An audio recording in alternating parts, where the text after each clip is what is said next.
meeting between the two quarterbacks ever, and the first game is a Raven for Yannick Ngakoue after getting traded to Baltimore. Michael Vick joining us now. Okay, Mike, first time I'm asking this question all morning. Who wins the game on Sunday, Steelers or Ravens? First off, I say, Jenna, it's hard to believe that this is Lamar and Ben's first time going head-to-head after all these years. That's a surprising stat within itself. But, you know, in terms of the matchup, I got to go with the Pittsburgh Steelers. I think they're flying high right now, 6-0. When you're 6-0, you almost feel like you can't do any wrong. I can't say I've ever been 6-0 in my life, but I've been 4-0, and I know what it feels like, or what it could feel like to be 6-0. So I got to go with the Pittsburgh Steelers.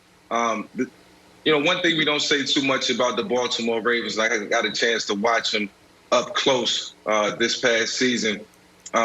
You know, their pass defense, sometimes they struggle. And I think the Pittsburgh Steelers, with the dynamic group of receivers that they have, I think gives them the slight advantage. And watching them, the Baltimore Ravens versus the Kansas City Chiefs, I've seen them struggle in that area. And, you know, if you look at, you know, the overall big picture, you know, the Pittsburgh Steelers are similar to the Kansas City Chiefs, and I've seen the Baltimore Ravens struggle in pass defense. We know what the offense is going to do for the Baltimore Ravens, but the Pittsburgh Steelers are great at stopping the run, and I think that's what they're hanging their hat on. So I think the ultimate edge goes to the Pittsburgh Steelers, one, because they're playing with a lot of confidence. They're 6-0 right now, and they have an aerial assault that's just hard to stop. Mike, I started 2009. We started off 6-0. We beat the Patriots. We beat the Tony Romo-led Cowboys. Bro, we thought we were unstoppable. But then we only won 2 out of the last 10. That was Josh McDaniels' rookie year as head coach. It all went bad. We imploded. The next year I was shipped to Miami. It was all bad. Why? But look, I have the Pittsburgh Steelers. Why? So many different reasons. That's a whole nother show. We're not going to get into that right now.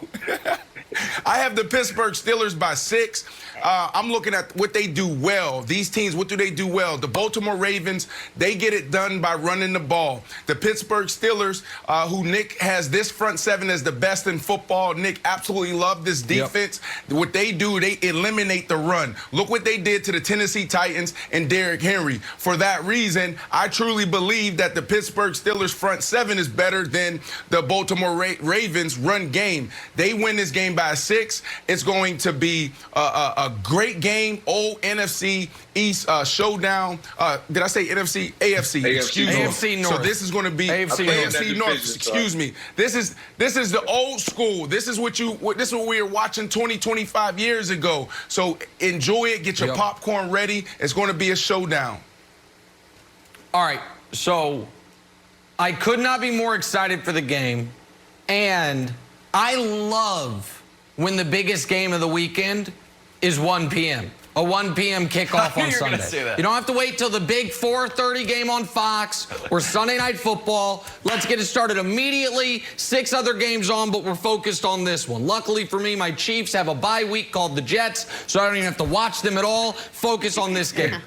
I think on a neutral field, in neutral circumstances, the Steelers might be better. These teams are very similar. They both have, by DVOA, top 5 defense, top 3 special teams, and slightly above average offenses. They both have, in my opinion, 2 of the 5 best coaches in football. They are very similar. But I believe Baltimore is going to win. And I believe Baltimore is going to win for factors that are somewhat out of both teams' control. Baltimore is coming off a bye. Pittsburgh, on the other hand, not only played last week, Pittsburgh played a brutal game against Tennessee where they held on for dear life against a physical offense and football team as a whole. And while they held Derrick Henry in check, that hurts to do. 20 carries of Derrick Henry, even though they held him to only 75 yards, that Steelers defense is, I imagine, feeling that throughout the week. Additionally, while the Ravens just added Yannick Ngakoue, the Steelers are still figuring out how to deal with the loss of Devin Bush. So maybe the next meeting between the two teams goes differently, But this weekend, Wildes, because one team is rested, one team is fresher, one team is healthier, and one team in Baltimore, if we're being honest, needs it more right now. I like the Ravens to win this football game and tie up the AFC North. Okay. I like the Steelers. You can't run the ball on the Steelers. And Lamar Jackson's not going to be able to throw the ball on the Steelers. So, seems like it's a done deal. It's pretty simple. But, Mike, I have a wild card theory. The Steelers lead the NFL with 26 sacks. Is there a chance that they're too good for their own good? That Lamar's like, all right, I'm 31st in the league in yards per game passing. I'm right there around Sam Darnold territory, and we know we can't run the ball. When they blitz me, I'm gone. I'm just going to take off, and that will be the wild card factor that they'll have to, then the whole thing falls apart.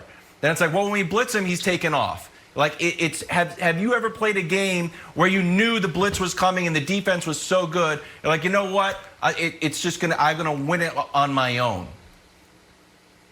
The one thing that a mobile quarterback despises is the blitz. The blitz is something that you're supposed to defeat in the pass game. They bring two from the side, one extra. You should be hitting your hot route or, whatever is designed in the offense, whatever that route is for that quarterback to get the ball out of his hands.